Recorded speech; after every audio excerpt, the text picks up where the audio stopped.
I just wanted to welcome you all to our webinar this morning on justice where every woman lives, isolated and rural included. So I'm from the National Rural Women's Coalition, and we have a fantastic panel of speakers today to talk to you about the issues for rural, remote and regional women and their access to justice. Just a little bit of housekeeping, just to let you know how the day is going to roll out. We've got our 4 panelists. We're going to have a pretty general conversation. Each of them have got their own areas of expertise, and this is quite the global webinar today. And to those of you that are in New York, we welcome you and thank you for staying up tonight. I know it's 6:30 over there. And for those of you in Australia and everywhere else in the world, thank you for tuning in as well. There is a chat area, so if you want to put something in the chat, please do. If you need to use the transcript, please turn it on. You're welcome to do so. We will be recording today, so the recording will be available later on the NRWC website for those of you that might miss it or that there's something that you want to revisit. This is a respectful and safe place. So we expect everybody to provide by those sorts of rules.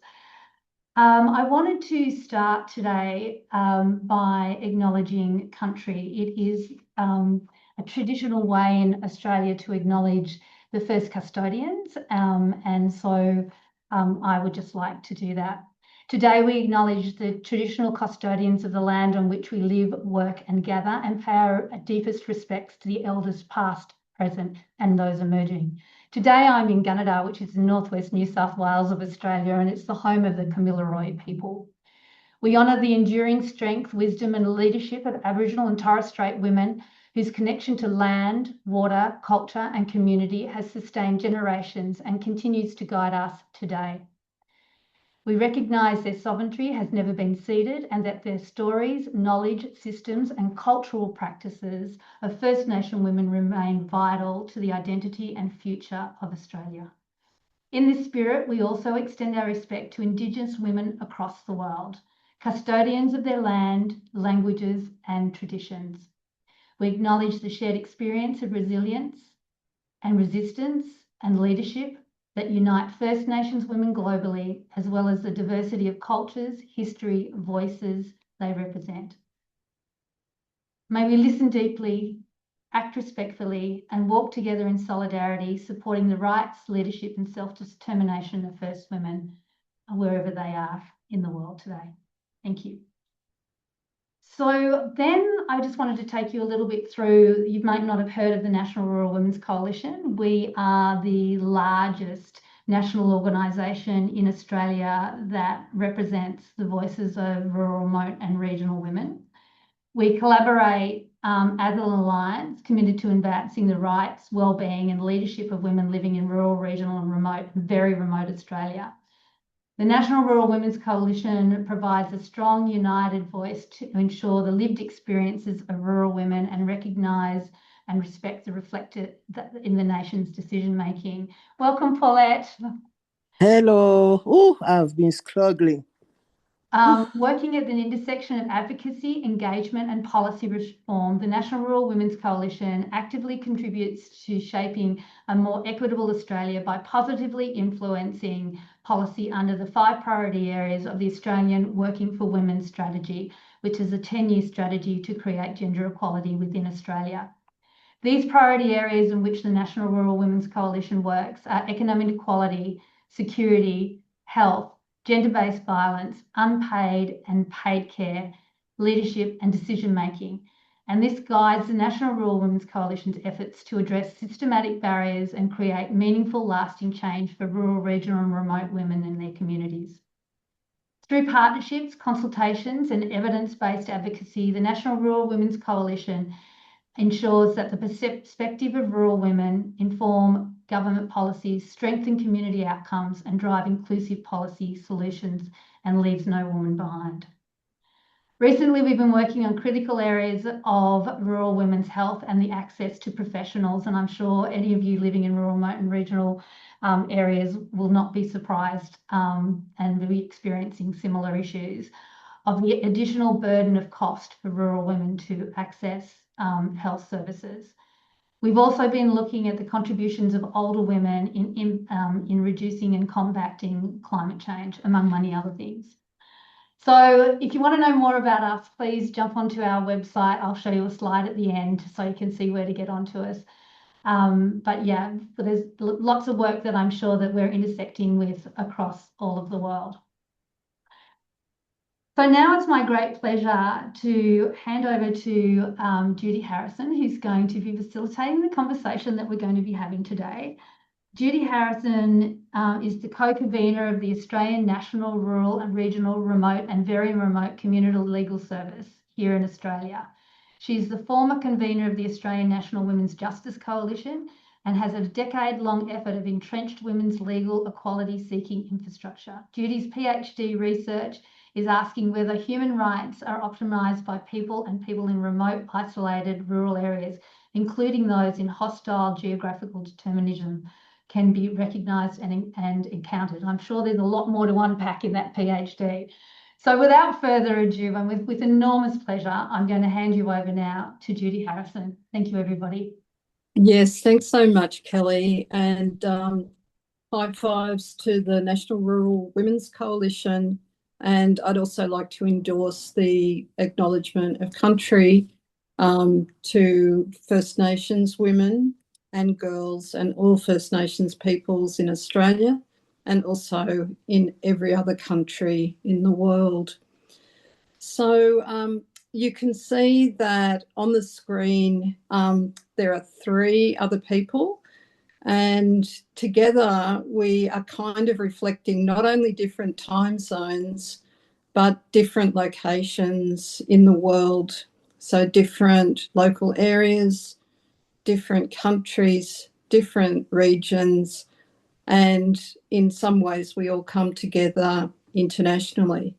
So before I introduce each of them, I would really encourage people participating today to also introduce yourself by using the chat if you feel comfortable doing that, because I'm sure you would like to tell people why you've chosen to come to this webinar, and we would certainly like to know who's participating and what your interests are. So if you're comfortable, please just go right ahead and do that. So in terms of our panellists, I'm going to start with Paulette, who I think it's about 11:30 p.m. your time in Cameroon, and you're being a hero to be with us at that very late time today. And I know that you're a very busy person, and it's only March, and already you've been to Geneva in relation to the work on the Convention on the Rights of Older People, which is going to happen. And you've also been in New York for the first part of CSW 70. And you're with us today, and part of the reason is your deep involvement in issues around older women in rural, isolated and remote areas. So welcome indeed, Paulette, and people can read more about Paulette's bio on the flyer for this event. And then in terms of time zones, I'm actually next. So I'm in Canberra in Australia at the moment, but I am wearing a couple of things that reflect a different location. So the shirt that I've got on is reflective of Columbaroo in Western Australia, which is a remote community, which is one of the most northern remote communities in Australia. So I'm, however, only about an hour behind Nolene, and Nolene is joining us from Fiji. And Nolene has a spectacular background, like Paulette, in relation to the diversity of women's human rights in Fiji, in the Asia Pacific, through multiple international networks, advocating about the status of women, including the status of women in maritime areas, in isolated areas, and in rural areas. So again, you can read much more about Norleen from the profile, but welcome indeed, Norleen, and thank you so much for that beautiful backdrop, which is really elevating. It's really, yeah, makes me feel terrific. Thank you. And then in terms of time zones, next is Lisa. And Lisa, I'm thinking that you're probably in Sacramento or San Francisco or somewhere around that area. And so you're on the opposite side of the USA to where CSW 70 is taking place in New York. But at least you're on the same day of the week and the same sort of general period of time. So Lisa is one of the international legal women's, rural women's human rights thinkers that we all need to turn to for thinking about the concepts of what's going on with the treatment of women in society, the treatment of rural women in society.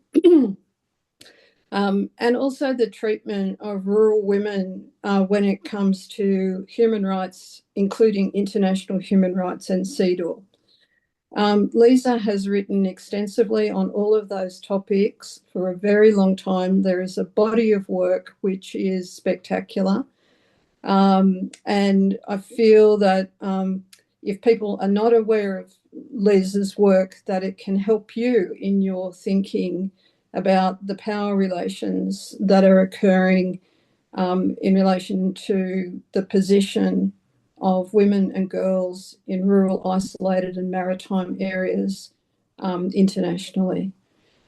So welcome indeed, Lisa. And again, people can read more about Lisa's background in the flyer, and there are links for each of the panelists which you can follow in the flyer. So now I'd like to start by just locating the women and girls that this session is about. So we're talking about women and girls in isolated, remote and rural areas around the world. And Norleen, I wonder if you could start by talking a bit about that. Who are the people that this is about? So I wonder, Judy, if it's okay for me to do my presentation first and then we do, is that all right now? Yeah, absolutely fine. Okay. Oh, anything you thanks like. very And much. while that's happening, while Kelly's getting it up, I'll just encourage people to keep on using the chat. Introduce yourselves, please. Thank you, Norleen. Thank you. All right, I'm just putting myself off the screen. So I'm really excited to be part of this panel. I think it's very important, and that's because we need some explicit work on it. But one of the things about, in the Pacific region, we have 22 island states and territories that we look at as being part of the Pacific Island community. So there are different political ways to engage, but each of our societies, whether you call it 22, whether you call it 24, whether you add in our sisters in Timor-Leste or in West Papua or in the remaining colonies that we still have in the region, including Kanaki, the people of Kanaki and others. What we're talking about is women and girls and gender non-binary people and their communities that are living their lives in the middle of this condition where it's now not only 6, we've just in December crossed the 7th of the 9 planetary boundaries. So that means that we have to be very clear that any work that we do, including on justice and access to justice, is taking place in these circumstances. That means that we're talking about land loss and damage, and the ways that individual households and communities all across the Pacific are living right now with loss and damage. It's not a future set of work. And that means that, the idea of justice is a concept that has to be everywhere through this living planet. The second is that it's not just about, people talk a lot about economic justice, but we talk about non-economic loss and damage because it's about all kinds of cultural practices and the very land and nature that is part of who we are, both the soil and the land, but also the ocean, and then all of our waterways and the biodiversity, our animal relatives and others who are being impacted as well because of the way that humans are behaving on this living planet in every part of the world. So any women who are living far away from the state, and I'll talk about that a little later, are experiencing exponential rates of decline in their access to justice. There are so many ways that we can talk about that. We can talk about that in terms of social, economic, ecological, and climate justice, which is one of the things that we do, is to make sure that our conception of justice is about justice on all territories, including the physical territories. And then we have to talk about justice in terms of our cycles of life.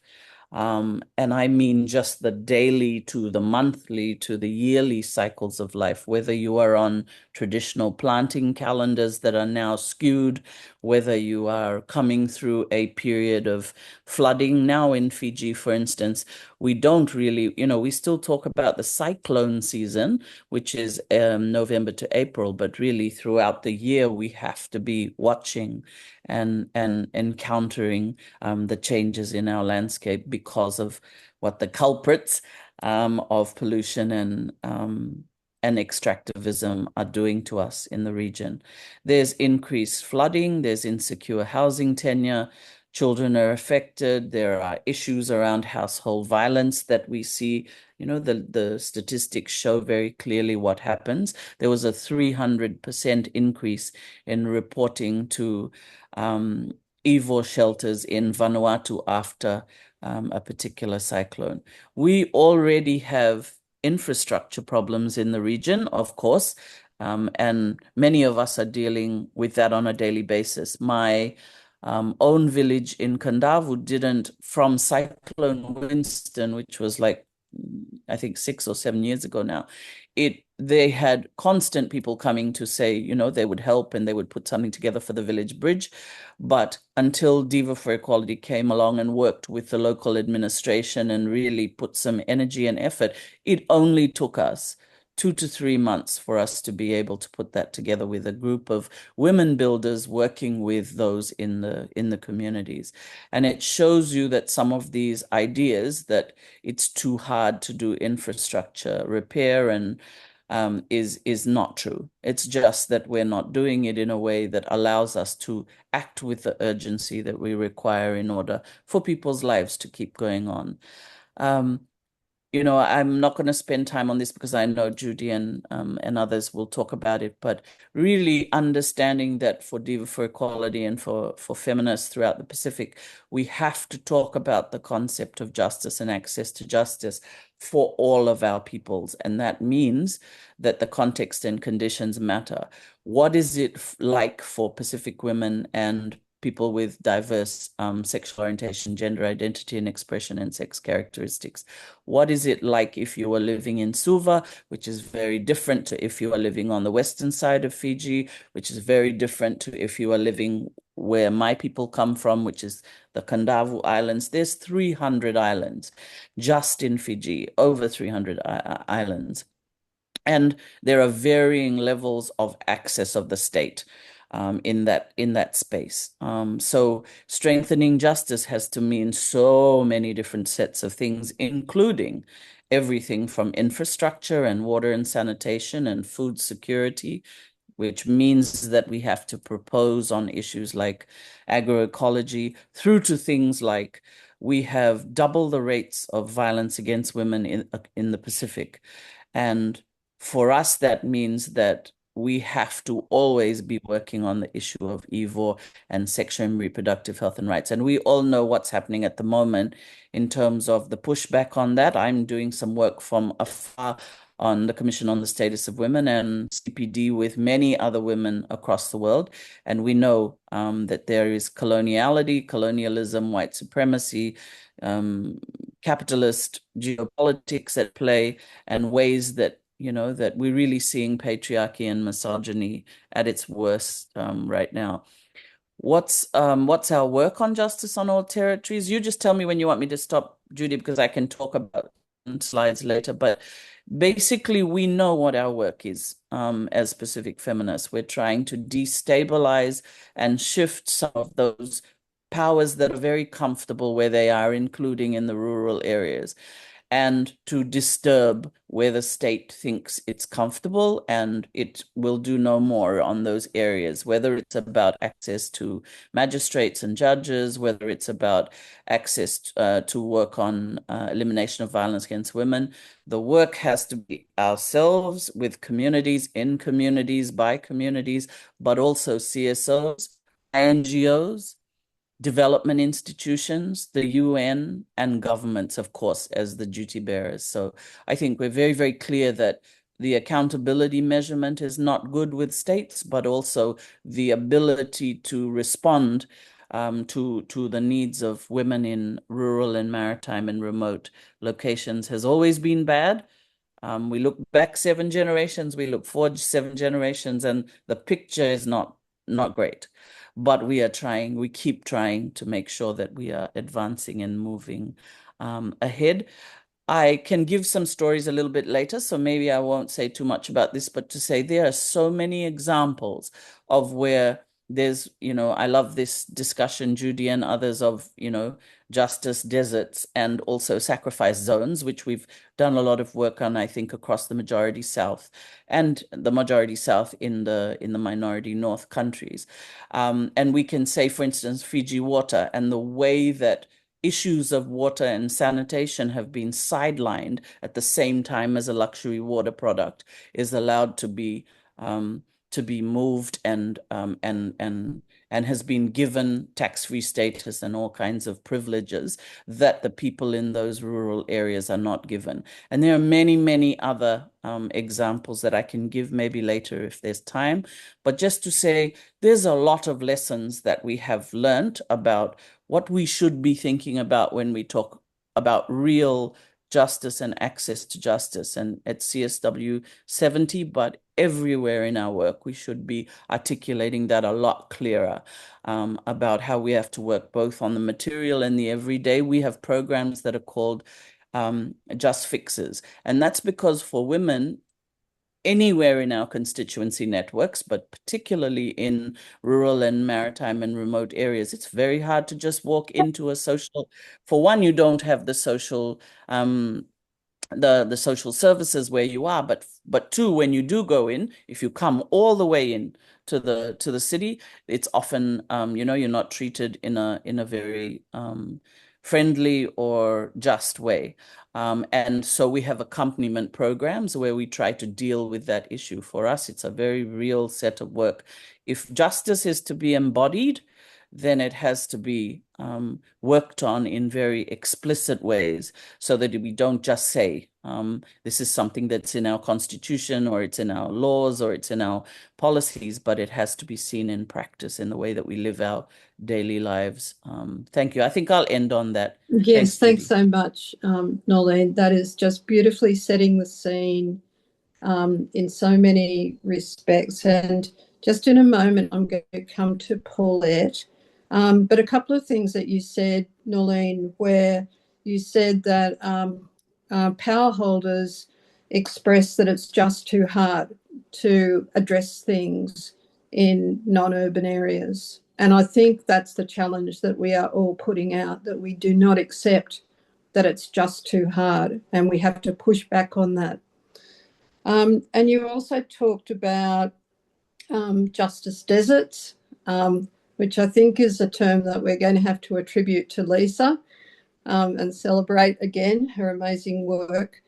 You also referred to sacrifice zones, and if people are not familiar with that term, this is an observation that non-urban areas in different parts of the world and around the world are systemically being used as sacrificial areas, as areas that can be sacrificed to things like progress, capitalism, power relations in general, the progress of urbanism and so forth. So sacrifice zones is a key concept.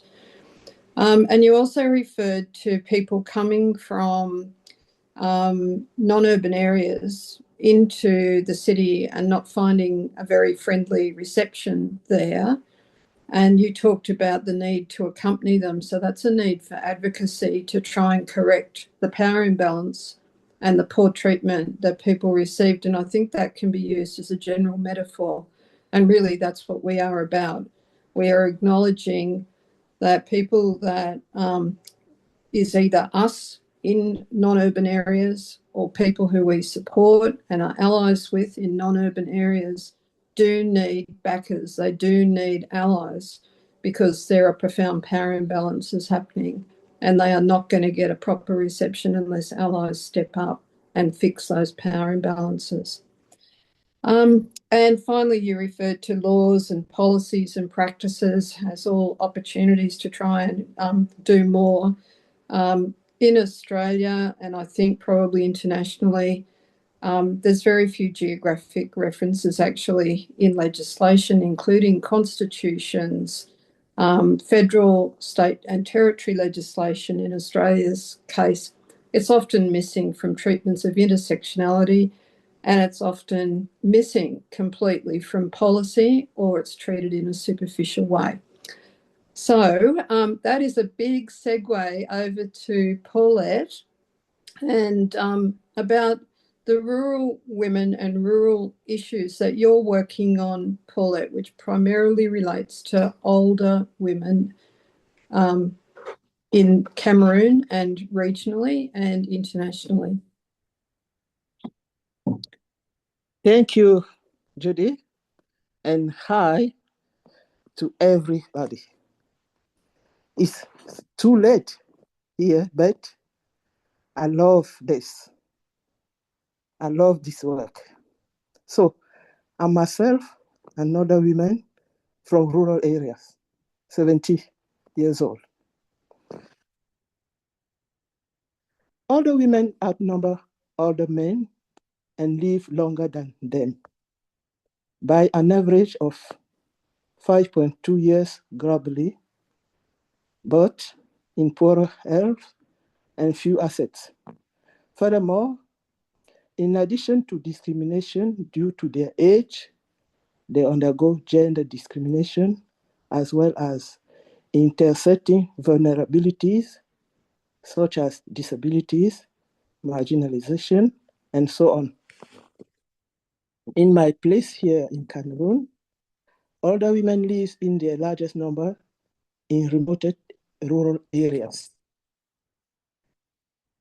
facing severe challenges more than those in urban areas, including extreme poverty driven by lack of social pension because of informal sectors, food insecurity due to firstly poor health and then climate change that affect and interrupt agriculture, access to healthcare as no hospital, accusation of witchcraft, loneliness, elder abuse, and so on.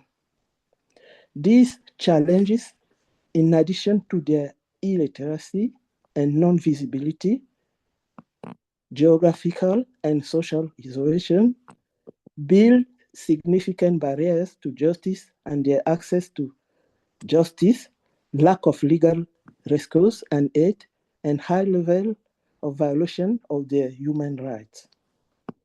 Nation states must implement CEDAW regarding older women recommendations.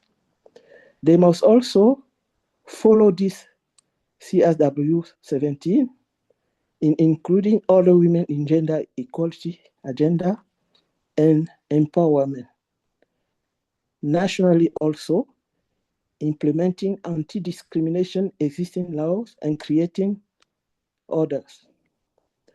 Our role as civil society is to advocate tirelessly and to hold state accountable. Actions can also be done to advocate for training judicial actors to eliminate stereotypes, promoting legal literacy, and so on. It's essential to all to facilitate and allow older women in rural remote areas visibility, enjoyment of their human rights, and access to justice because they count. They are helpful to their communities and societies, intergenerational boosters, development actors, and so on. We urge that older women in remote areas, rural areas, never be left behind. We applaud CRW to henceforth consider older women and to include them in gender equality agenda and empowerment.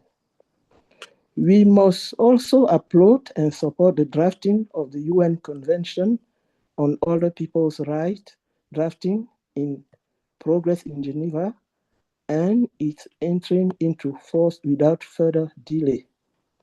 Older women in remote rural areas must be seen and must enjoy their human rights everywhere in the globe. They must be seen everywhere, as I said, nationally, internationally, in the globe, as I said. Thank you, Judy. Thank you so much. Yeah, that's terrific. Thank you so much. And so some of the things that you've shared, Paulette, are the many ways through international processes that the rights of older women in rural areas, older women generally, but the older women in rural areas could be better advanced.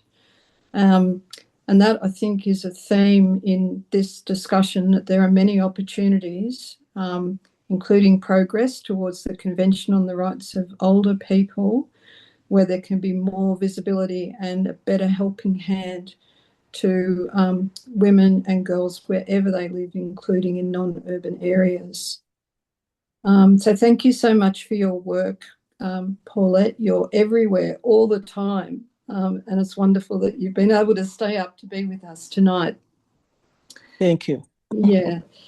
So Lisa, if I could move on to you, and so we're still, like Nolene has set the scene in a spectacular way, and Pauline has added to that.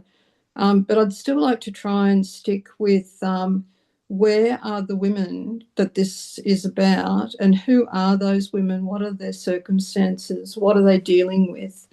And you might want to connect that with some of your work as well. Thank you. Sure. Thanks. It's really an honor to be part of this to be part of this event and to be with my distinguished panelists. And I'm very grateful to Judy for inviting me. I have not been working in the international realm for about a decade, and so it's just a delight to be drawn back in. So thank you. And you know, I was struck in listening to Nolene and Paulette about how things are very different in the United States, but how they're also very much the same as the ways the issues that you are describing. Because to be rural in the United States is almost by definition to be disadvantaged. And yet it is an aspect of disadvantage that is rarely recognized as such by legal actors. And so I have, for example, written in particular about the influence, the impact of the lack of anonymity in rural communities, and how that influences how people choose to engage law and engage the state or not. because, for example, they may be socially embedded with the legal actors, with the law enforcement officers, and with judges and so forth.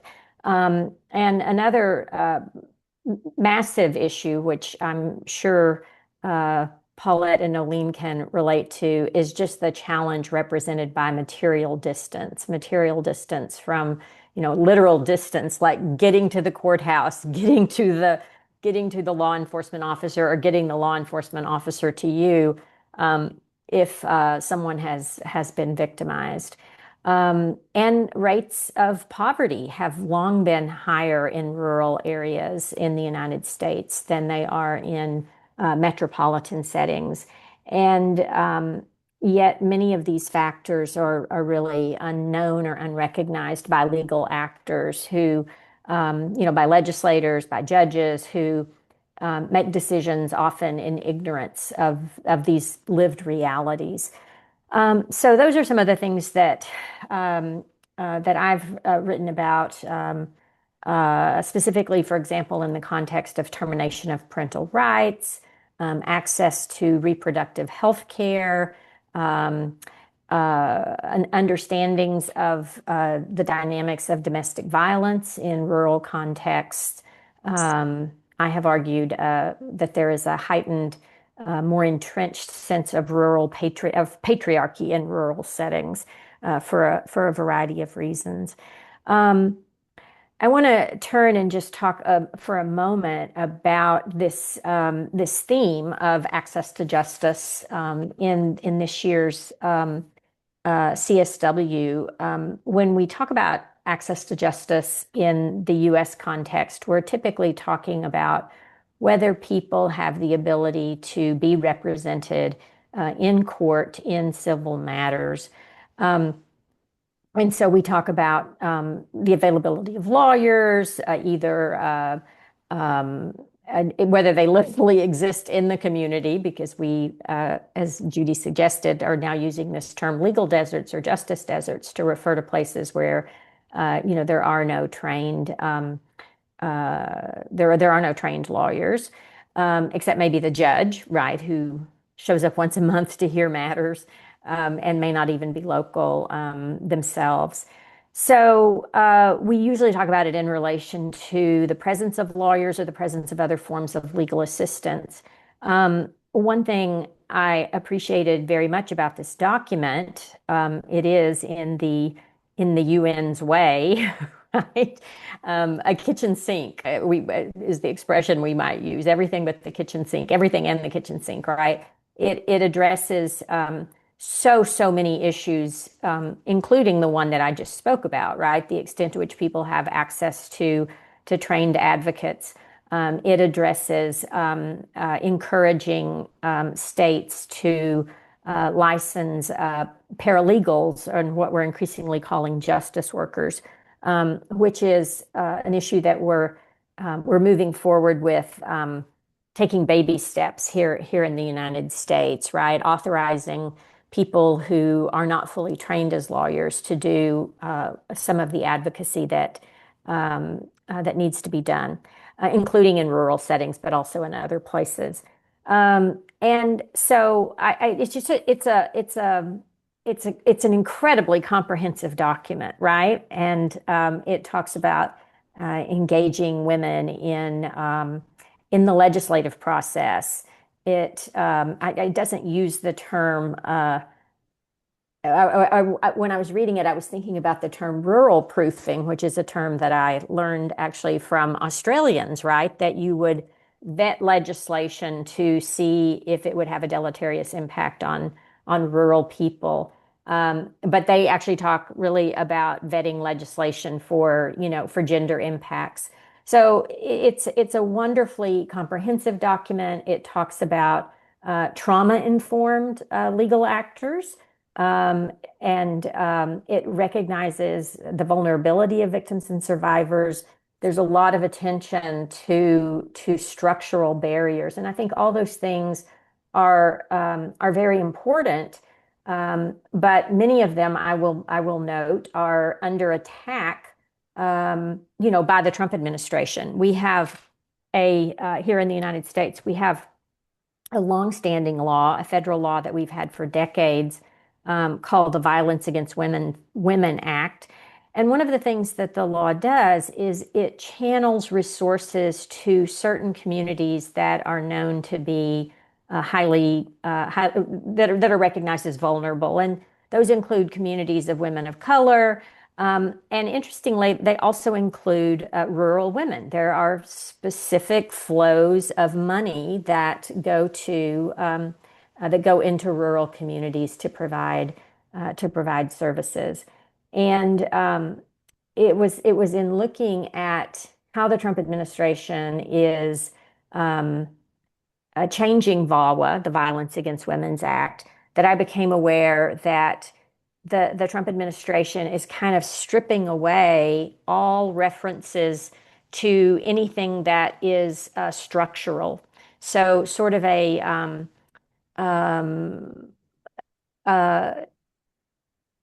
denial, right, that structural barriers exist.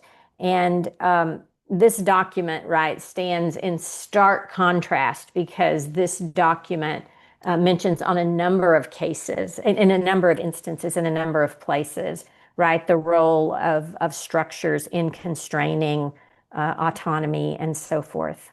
It recognizes intergenerational poverty. It recognizes the feminization of poverty. So again, as drafted, it's remarkably comprehensive. But as we all know, it is in the implementation and in making, putting this into practice where so many of the challenges lie. So I'll stop there for now and look forward to other questions later. Thanks so much, Lisa. That is absolutely terrific. So one of the things that Lisa referred to, and there was a question in the QA about it, Lisa referred to the agreed outcomes of CSW 70. Blurred might be a good way of looking at that document. I've just posted the document number into the answer in the Q&A if people want to go looking for it. And what Lisa was partly highlighting is that there's a paragraph in that agreed conclusions which says this is who this applies to. So it's to that effect. So it's really the pivot paragraph in the document. And it lists off a diversity of women and girls that the outcomes, which are promoting justice and access to justice globally, apply to. And it specifically lists women in isolated, rural and maritime communities. So that really is something to be celebrated. It also refers to older women, which Paulette is also celebrating, and to a diversity of women. But those words are in the pivot paragraph. They didn't have to be there, but they are there. I didn't have to be there in terms of there's multiple UN documents where they're not where you would think they should be. That paragraph, very importantly, also refers to the Indigenous women and girls in the world. So the outcomes, the agreed conclusions do give us a bit of a step up to be having this conversation and to be thinking in the kinds of ways that Lisa, Nolan and Paulette have outlined about the human rights of women and girls in non-urban areas. So just before I move the conversation on a little further, if I can just do a system check, please, to understand how things are working. So I think the Q&A is working in that I've posted an answer to a question, so I'm able to see the questions and I've posted an answer. I hope other people are finding that it's working the way that they want it to. And also, I hope the chat is working for everybody. I'll post to everybody once I know I can, but I'm not sure if I'm only able to post to the hosts and panelists at this point. So if other people would like to post to the chat, please do that. It would be lovely to know who's participating and what you're finding useful in what's being discussed. And if you find that you can't do that and you can do it through the Q&A, just use the Q&A in any way that you want in order to be able to communicate. So now just moving on.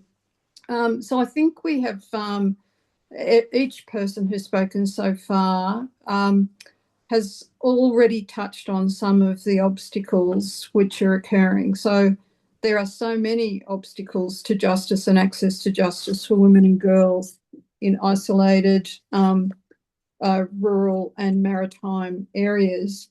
But I wonder if we can think about some of the patterns, and if you can talk a little bit about some of the patterns, because maybe something that's been missing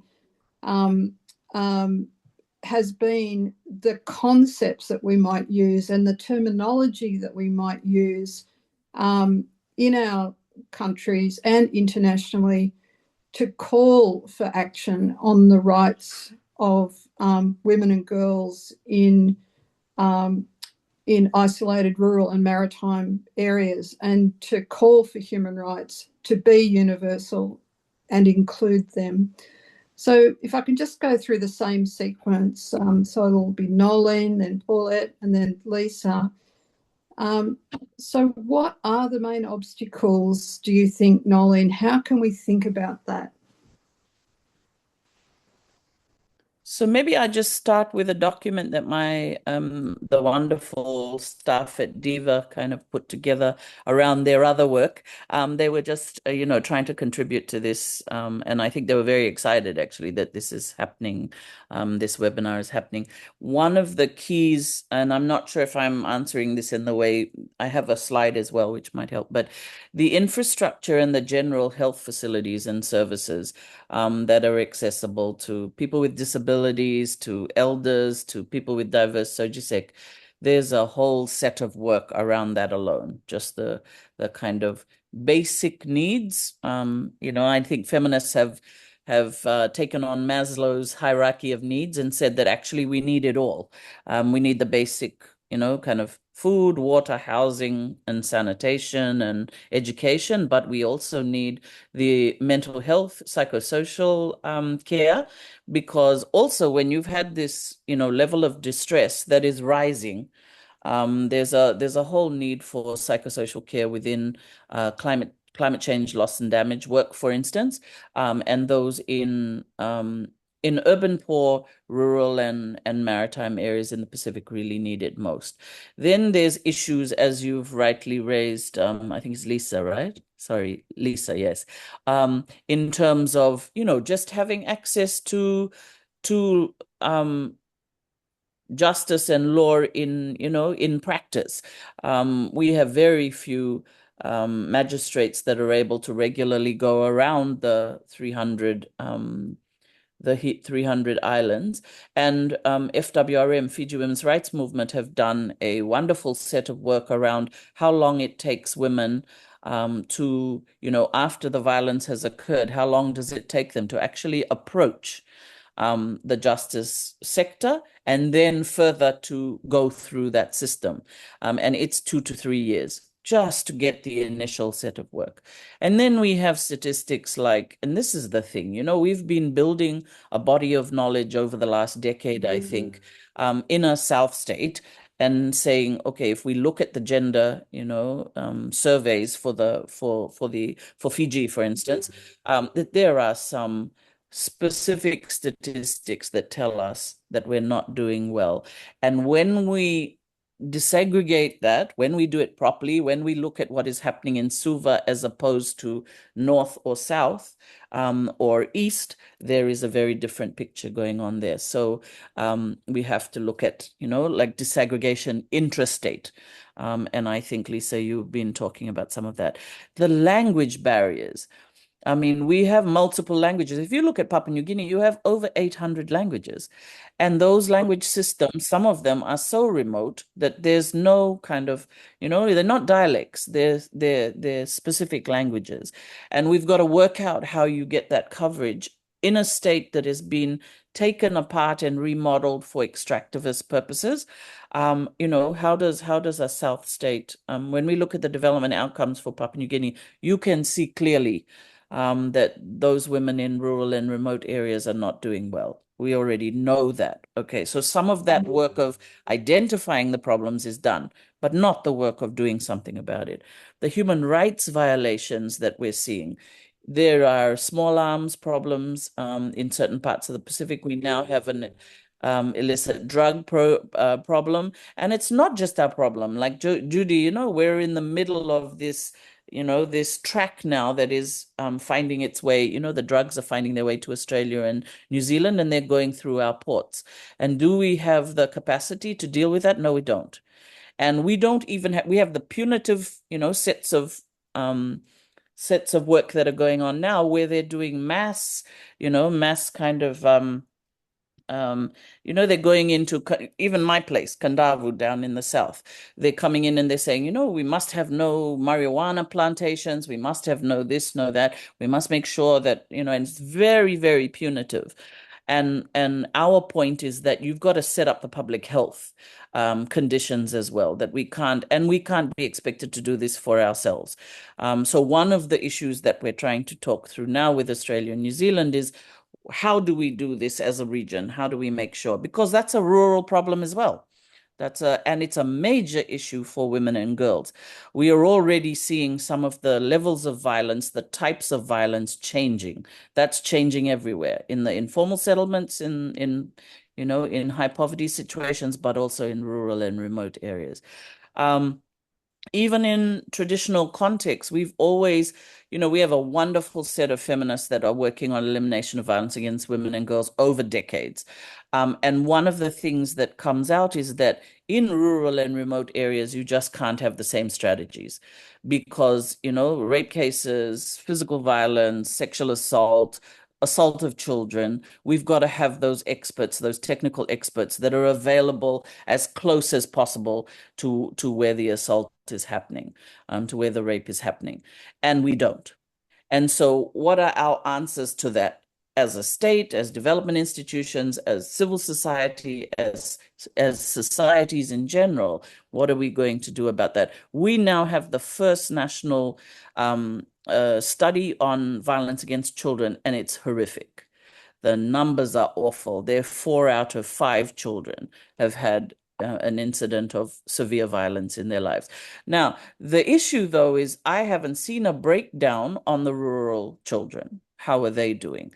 And I would be more interested in that, is how are we making sure that we're clear on the numbers for various sections of the population? So there's a lot more work to be done. There is work being done. We're trying really hard. Feminist groups are now, for the first time, in the technical working group for the National Action Plan to Prevent Violence Against Women and Girls.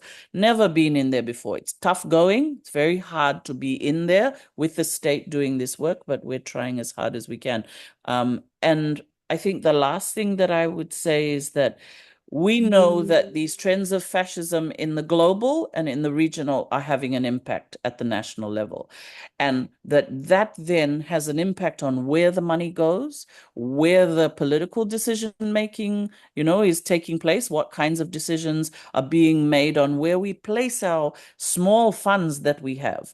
And I think that we have, as you said, Lisa, we have to keep talking to the funders and the government about sexual and reproductive health and rights. We have to insist. I just wanted to finish maybe this little bit with saying those holding the line at CSW didn't just happen. It wasn't just states. It was an incredible coalition of the Women's Rights Caucus that worked tirelessly 24 hours a day over the last, you know, few weeks and all through the last year to make sure that we were getting that language in, that we went through every single, you know, version.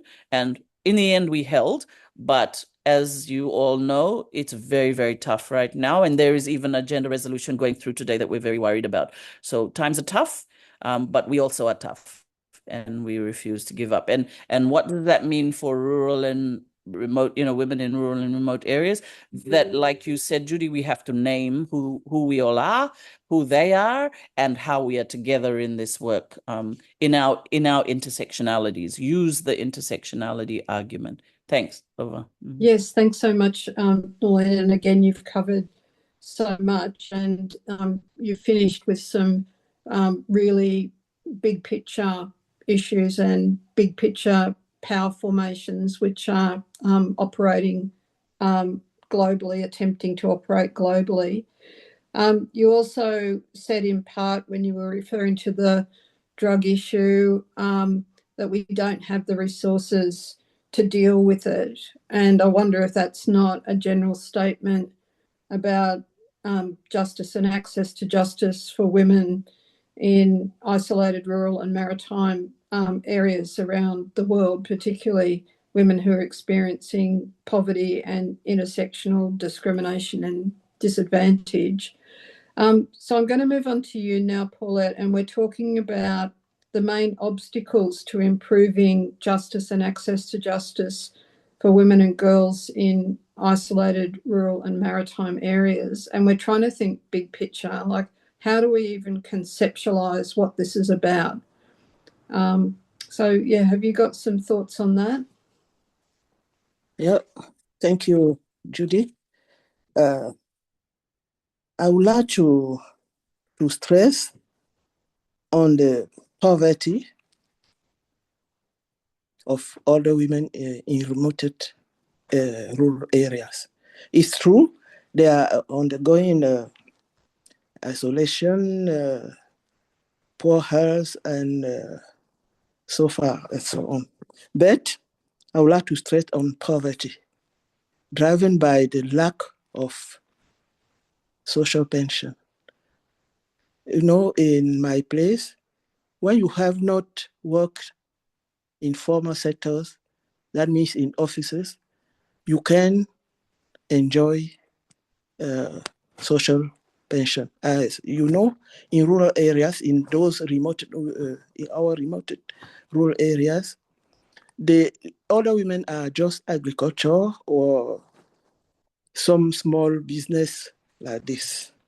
So for me, I'm stressing on that poverty to be ended, to be stopped. I've asked my government since to grant older women, at least those in those remote rural areas I work with, to grant them that social pension. And now I can also stress on hospital in that remote rural areas. There is no hospital, and as you know, all the women, we are always not in good shape. We are always sick. We are always sick, and moreover, they often doesn't have means to go far away, to pay transport to go far away, and to pay fees, hospital fees, maybe in towns. If we look into climate change, this is rough for them. They can't even eat the way they want. And agriculture was even the great source of revenue for those women, but climate change is damaging all. So nationally and internationally, there is an urgent need to try to resolve those problems to allow other women to access to justice and enjoy all their women rights and live in dignity. I will stop here for time constraint. Thank you. Thank you so much, Paulette. And just so everybody knows, we have about half an hour left in our time. So That means if people have got questions or thoughts that you want to share, it's good to start probably sharing them. So just to acknowledge some of the things that you have said, Paulette.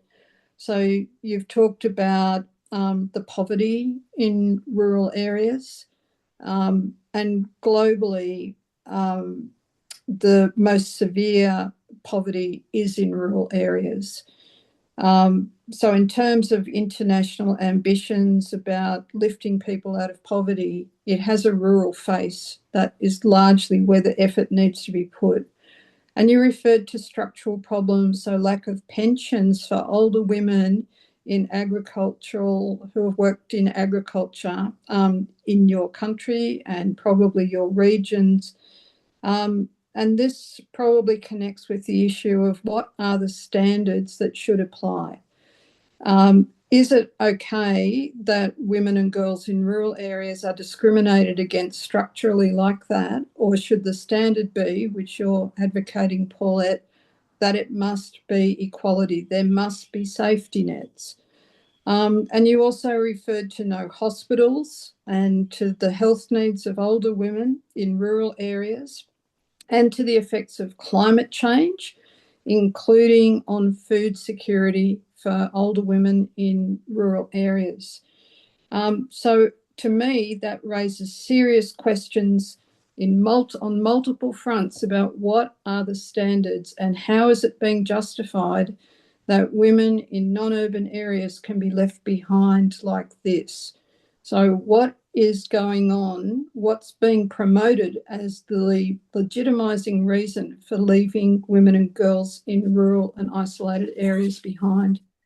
So, Lisa, moving on to you, that probably encapsulates the question that we're dealing with in this segment. What do you think? Tell us. Well, that's a doozy of a question, as we might say, right? And I think that there's just been in the United States and perhaps throughout the world a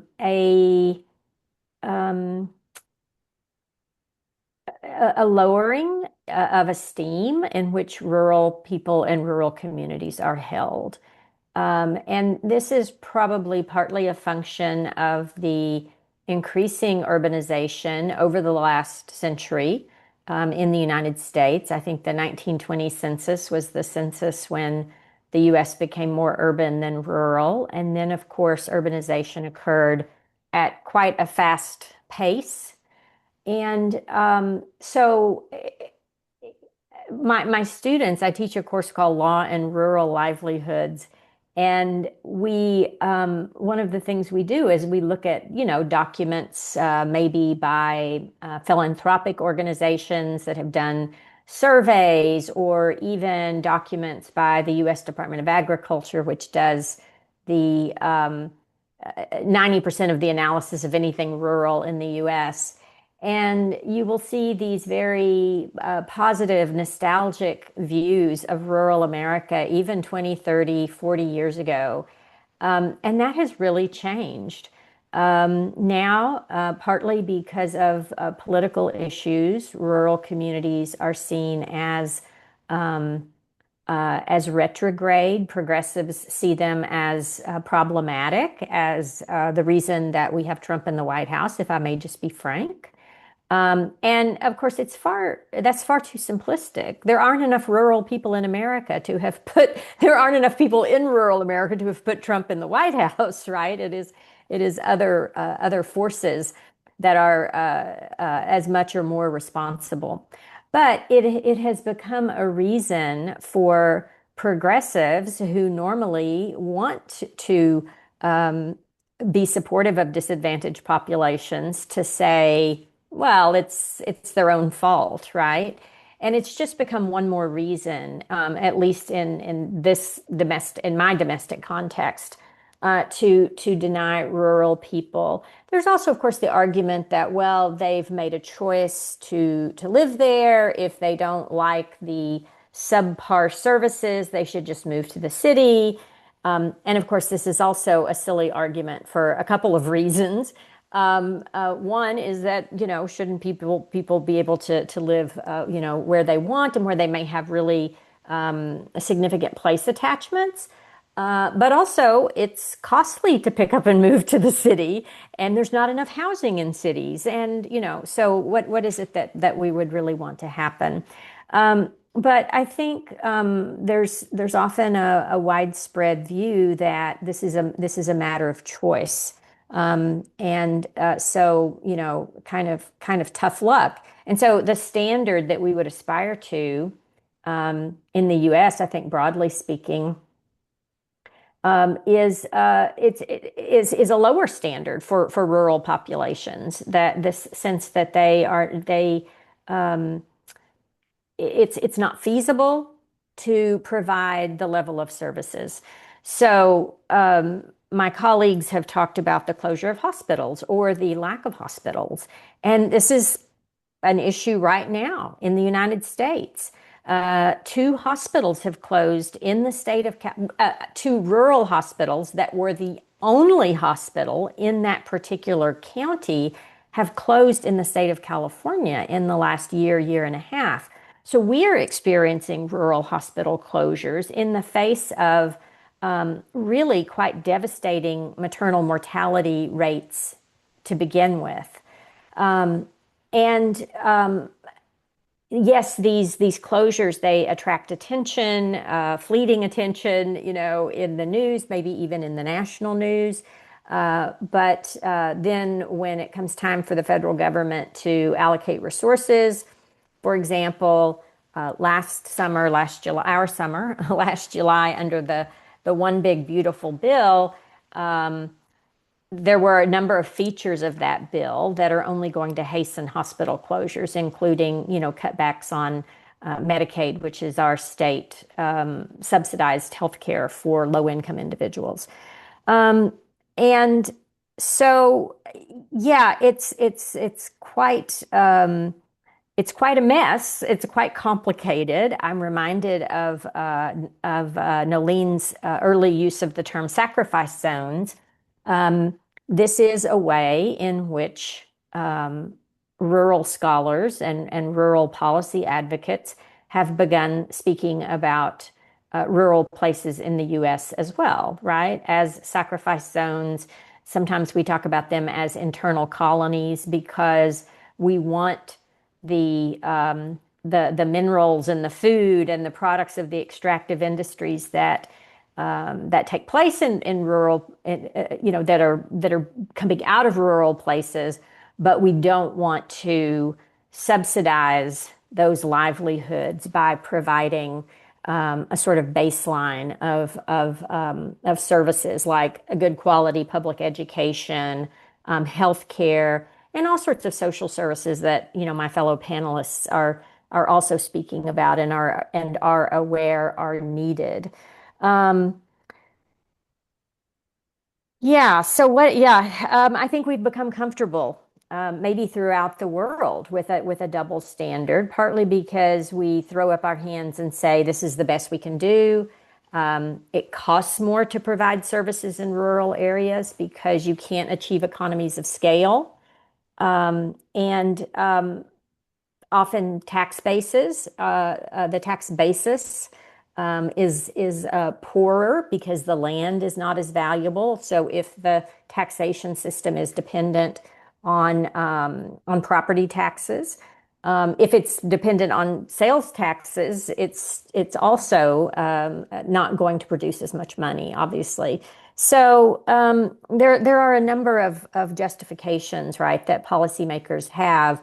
One thing that I and several other scholars have started trying to do is just reframing not rural versus urban, but rural and urban as interdependent, and to help urban policymakers understand all the reasons that they benefit from keeping rural communities healthy and robust and therefore capable of producing the things that urban people want.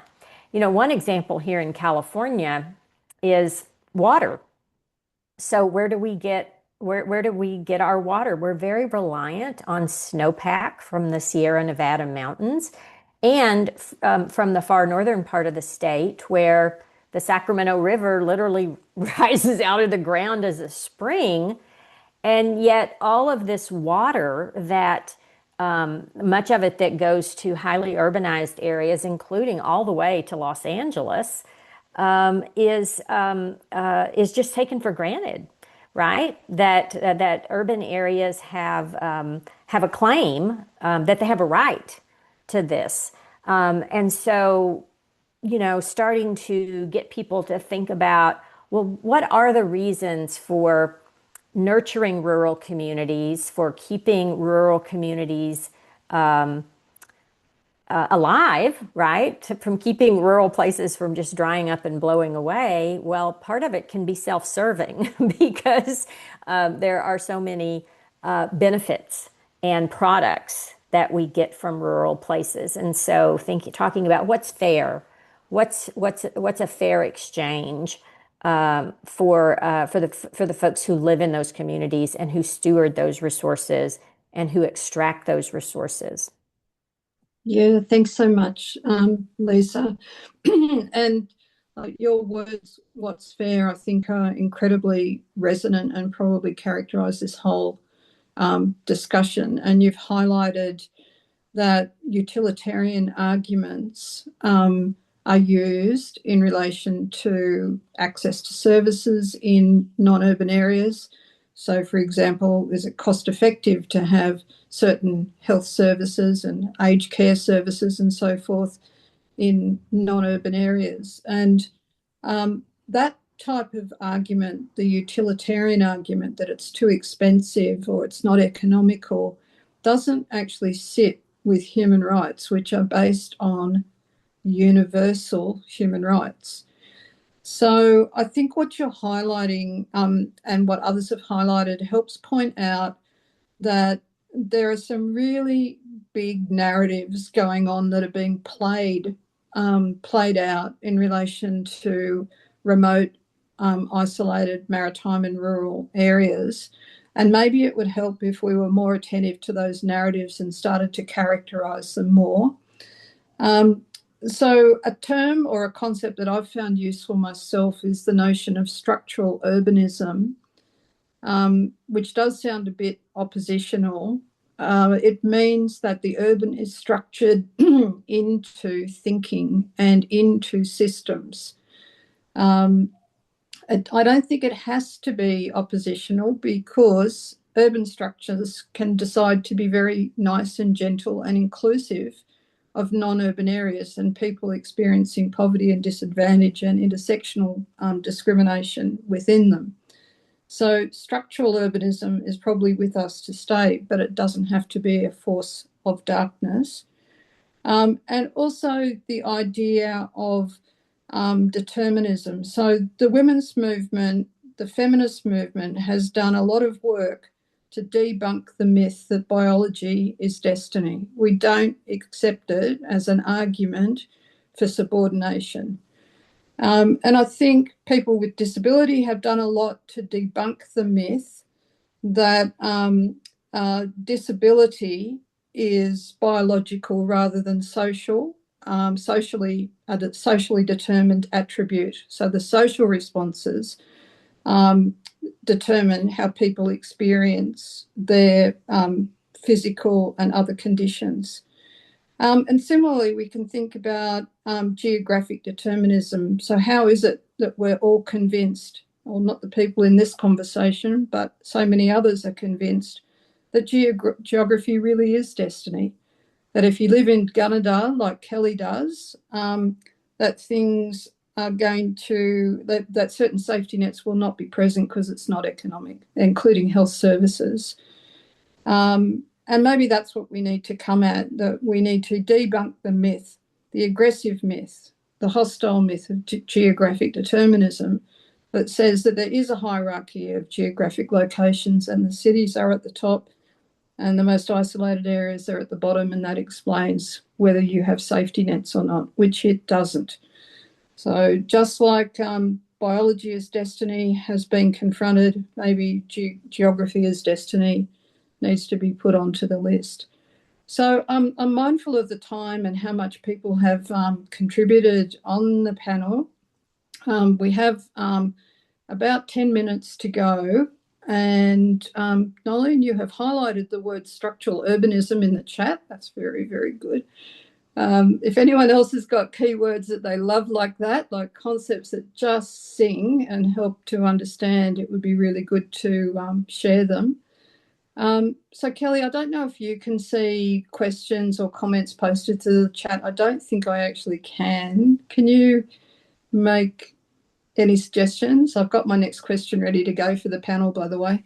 I haven't seen any questions in the chat, so I do encourage anybody who's got anything on any topic at all. This group is, as you can tell, comes from a diverse background, so I think they can take any challenge you throw down for them. I guess, Judy, if I just could, I wanted just to follow up on a couple of comments from Lisa regarding that myth that you chose to live there and therefore it's okay that those services aren't available to you. Just in context of Australia, 30% of the population lives in rural, remote and regional Australia. The rest of the population lives in those high urban areas, mostly along the east coast and a couple of other pockets. And we fight that, as Judy says, constantly, that we should have equal access to services the same as everybody else. But they don't have to be delivered the same as everybody else. And this is the ingenuity of living in rural Australia. And I think the other thing that we need to accept is that we have to have a rural population because this is where food is grown, particularly in countries like Australia, but many, many other countries as well. This is where the vast majority of our food, fibre, protein is grown. And it's also where a lot of extractive industries take place. And as we develop, it's going to be also the areas where there's going to be probably more manufacturing. In Australia, there has been a slight move from urban to rural as people have seen cheaper housing, that sort of thing. But what that has created is this greater need and also more, highlighting the critical infrastructure that is missing in rural, remote and regional Australia. The other thing to really take into a note for some countries is that very remote has a very different experience, as Judy can definitely talk about, from living in a regional centre, which might have, say, 30,000 to 50,000 people, to somewhere where the population might be 25 to 300. Those experiences are vastly different, and the distances people have to travel, particularly in places like Australia, could be up to 600, 700 kilometres to get to major services. So that's why it's really important for us to make sure that very remote and remote is distinguished from just rural. Lisa, you would have things similar, and I'm sure Paulette and Nolene would also agree. Sure. Do you want me to chime in? I had the opportunity to visit Australia twice in 2010 and 2012, both times in relation to my work on rural legal issues. And the second visit was I was a scholar in residence for a few weeks in Toowoomba at the University of Southern Queensland.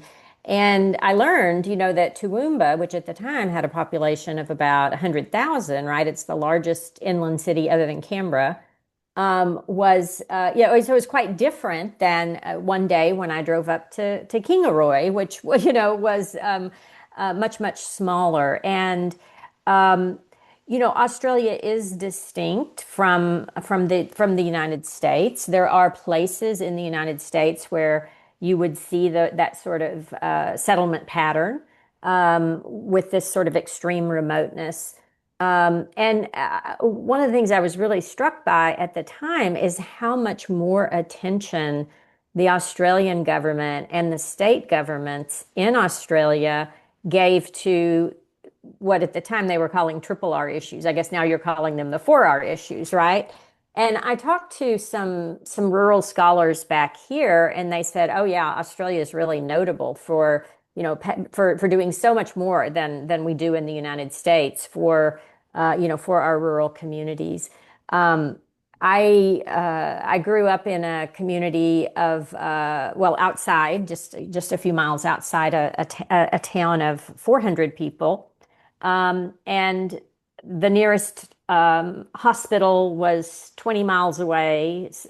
What's that? 36 kilometers or something. And so I think about it was a very impoverished community. So very poor tax base, so kind of crummy schools. People didn't have capital to start businesses by and large, and so forth and so on. So the way I think about rural places is often in terms of access to services. But rural has a lot of different connotations, and we don't have the nuance. We don't have that built-in linguistic nuance that you have in Australia with the regional, rural, and remote, and very remote, right? We throw rural out, quite capaciously to mean a lot of different things, and I think sometimes that gets in the way of meeting needs, because there are communities that are basically just examples of rural gentrification. So they're very affluent. So those communities are going to, they're usually natural amenity rich. So they're places where rich people want to have second homes or move to and work remotely and so forth and so on. And so those are entirely different from, communities that are marked by this sort of intergenerational disadvantage. And which again tend to be, not particularly sympathetic to policymakers, actually, sadly. So yeah, you can think of rural in terms of access to services, and I like what you said, Kelly, about some policymakers have gotten creative, and they will continue to get creative about the different ways that you can deliver services. Telehealth here, and actually that's another thing I was really impressed when I visited Australia more than a decade ago, is you were already doing so many things with technology in terms of higher education, and healthcare delivery that, we only got to because of the pandemic, basically. I think distance has made us clever. I'm just conscious of time, so I'm going to throw to Nolene. Thanks, Lisa. Thanks a lot. That was a wonderful set of, brainstorming and strategizing already. And one of the things that I was thinking about in terms of geographic determinism, I think that for us in the Pacific, just as an example, we've been fighting back against this idea of that in terms of climate justice, for instance. We have young people who are using the phrase, we're not drowning, we're fighting. So they're already articulating that the current, kind of narrative around the Pacific is not us.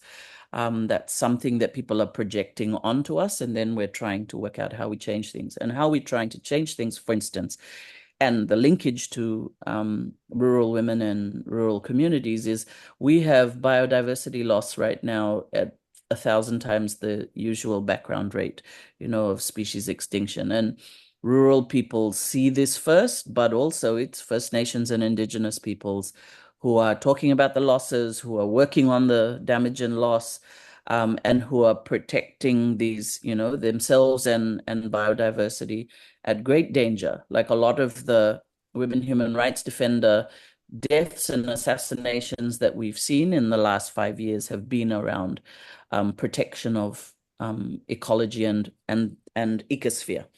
So at the Women Deliver conference that's coming up, in the pre-conference, we have 300 Indigenous and First Nations women who are coming together from around the world. And one of the discussions is about how we move this set of work forward for protection of ourselves, but also protection of others and of the ecosphere. So the fight is local to global. And one of the things I was thinking is that this thing, Judy, about, who is doing the fight, who's taking on the risk. Often we're not talking about that smaller island states, that rural, that maritime peoples like those in Marshall Islands, those in Vanuatu, like in Fiji, across the the thing, are fighting to change legal jurisprudence at the moment on climate. They're doing the work on loss and damage. We worked against having the World Bank take the loss and damage fund. They still have it, but we're hoping that it's a transitional plan. And so all of that work that's happening from a global perspective includes rural social movements. There are an intergenerational movement of people who are part of all that change. So this idea that, everything bad is happening to rural and that there's nothing we can do about it is far from the realities of where people are right now. So the resistance against, extractivism continues. Google, Lisa, is trying to, set up a mega data center in Fiji, and we don't have the water for it. It takes massive water use, and it's going to be a struggle that is more than us. It's going to have to be a transnational set of struggle. And I think that's how I'd like to end, is to say, we know all ecosystems, all sets of work, the people that are in the rural area are part of this set of humanity that has to protect ourselves and each other. We have a beautiful ecologist, Bindia Rashni, who is doing some work that links inland waterways to oceanic and coastal waterways. And she calls it from the Lulu to the Ngio, from the owl to the shark. And I think that's a really good set of, kind of, if we're going to push back against, what did you call it? The hostile, these hostile sets of systems that do nothing for us, that are geographic in their determinism, that try and keep us in our places and apart from each other. We have to break and build that, and we have to turn this into a struggle that connects. And I think that's what this set of work today is trying to do as well. So thank you. Thank you. Kelly, I'll just round this off, and I am going to give the last word to Paulette. I just wanted to round off because we're just 2 minutes to go. I think it might have been Lisa who mentioned the policy approach of rural proofing, which means put rural or the relevant words into all policies. So a different version of that, but certainly related, is the health in all policies approach, which is promoted by the World Health Organization based on determinants models of health, that says health has to be everywhere, it has to be addressed everywhere. And so I think we can take that as a piece of inspiration, that the types of structural factors and outcomes, impacts, poverty that we're talking about require that level of approach. It has to be in everything. And so just to round it off, I'm going to come to you, Paulette, and your work with older women in rural areas, in Cameroon and internationally. So the last word is yours. Thank you. Thank you, Judy. I'm very happy because we had a very insightful conversation. Thank you to all.